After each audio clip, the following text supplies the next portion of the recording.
एक सेकेंड, अभी एक ध्यान में आया।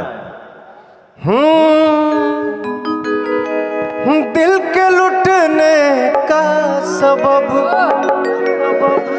पूछो ना सबके सामने।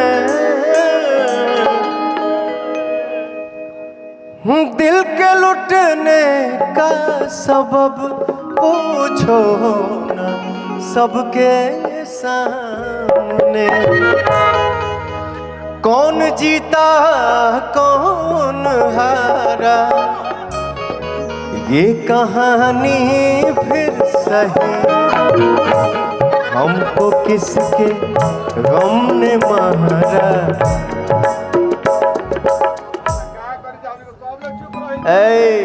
बैठो चुपचाप, विदाई दूंगा।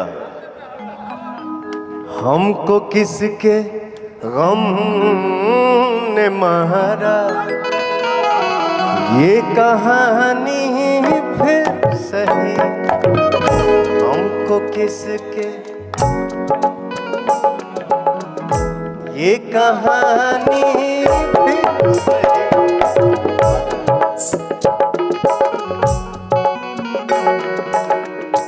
एक लड़का और गाना गाया है जिसका नाम है आलोक कुमार।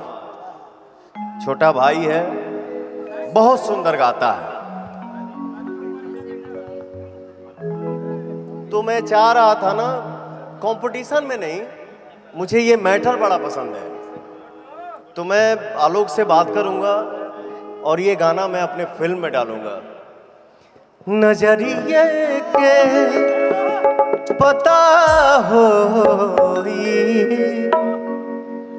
मोहब्बत चीज का हो।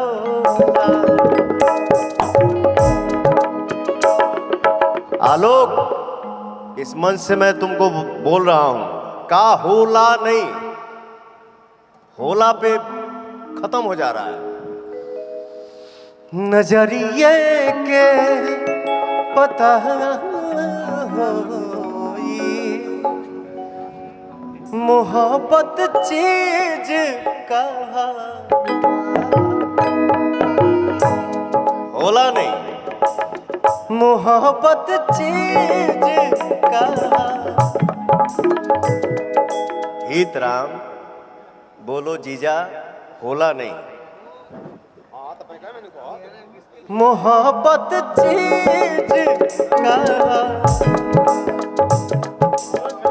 का होला। मोहब्बत चीज का नहीं, अरे नहीं। आलोक ऐसा सिंगर है भोजपुरी इंडस्ट्री का जो गा देगा, वो सबके बस की बात नहीं है। इतना सुंदर सिंगर है। वाह, आइए।